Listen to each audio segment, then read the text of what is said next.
just this week, I stuck up for 3 great warriors against the deep state. I had so many people say, "Sir, I don't think you should do that." People have to be able to fight. These are great warriors. We're going to take care of our warriors. And I will always stick up for our great fighters. People can sit there in air-conditioned offices and complain, but you know what? Doesn't matter to me whatsoever. That was President Trump last week in Florida, praising himself for intervening in the case of Navy SEAL Eddie Gallagher. A report by the New York Times today reveals new and gory allegations of Gallagher's actions during his deployment in Iraq and earlier as well, including times when Gallagher appears to relish violence. Gallagher denies all the allegations of war crimes and was just acquitted by a military jury of all but one charge against him. Joining me now, one of the reporters on that piece, New York Times Pentagon correspondent and MSNBC contributor Helene Cooper. Helene, it's always good to see you. I just want to put up on our screen a few of the allegations, the stories that you uncovered about Eddie Gallagher in the course of your reporting that are in this article. He says, "We don't care about living conditions. We just want to kill as many people as possible." This was surrounding him trying to get to a place where people were fighting.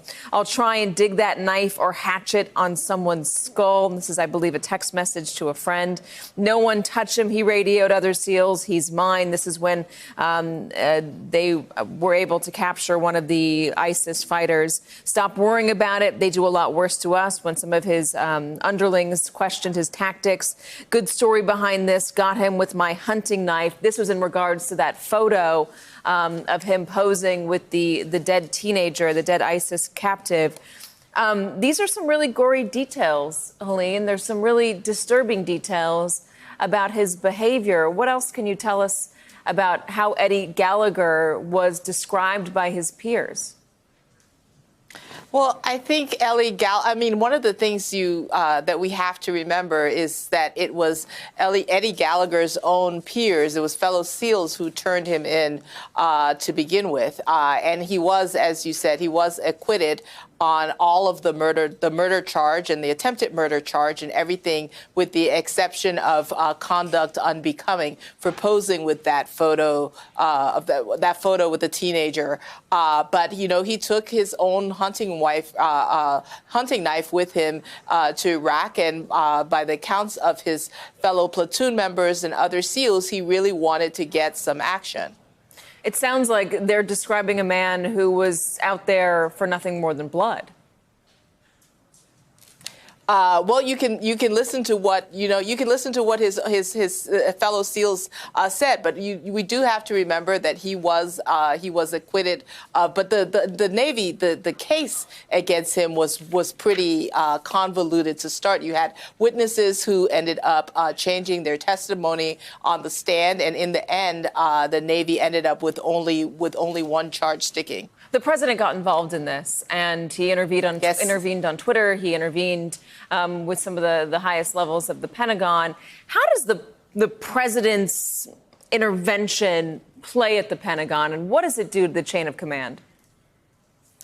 Katie, it's such an interesting question, because you've got to remember first that when Trump came into office, the Pentagon was pretty happy about it. This is kind of a constituency that leans to the right anyway and is right in his wheelhouse.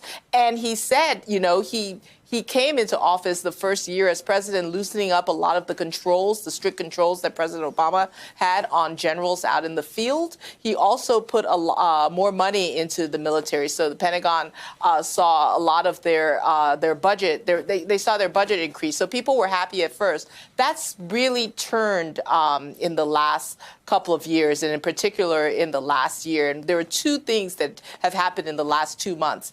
Not just the Eddie Gallagher and the pardoning of those 3 those 3 people that he did a week and a half ago, which really has really alienated a lot of the senior leadership at the Pentagon. But in addition to that, President Trump's decision to abandon the Kurds in the fight against ISIS 2 months ago, when he pulled American troops out from northern Syria, really upset a lot of the same warriors that he's talking up now, that he's protecting. Helene Cooper. Helene, thank you very much for joining us and great reporting. Thank you. We'll be right back. Hello, YouTubers. If you're watching this, it means you've checked out our channel, so thank you. Now do me a favor, subscribe by clicking on that button down there.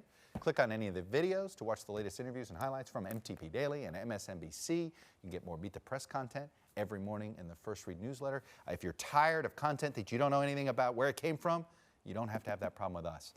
NBC News, MSNBC, MTP, and the Meet the Press mindset right here for you on YouTube. Subscribe now.